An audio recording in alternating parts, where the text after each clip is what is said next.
para sa aumento sa sahod. USEC, Castro PBBM. Ang bayan, itong panawagan ko. Mahiya naman tayo. Nakala pa rin tayong gagawin. That reflects badly on our national identity. Power po, nakasaad yan sa saligang batas. Gamitin natin ang kapangyarihan natin. Nanalo ng loto.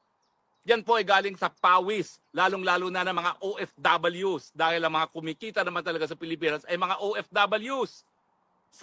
Galing po yan sa pawis at sa luha ng mga OFWs na pinagsamantalahan at linapa ng pamilya Marcos. Hindi po libelous ito. Demanda nyo ako. Madidemanda nyo ba ako? Nanggaling yan sa opisyal na binuong investigation na committee ng Hong Kong government. At galing po yan sa isang whistleblower na time investigasyon. Kaya nga po nananawagan ako na kung ang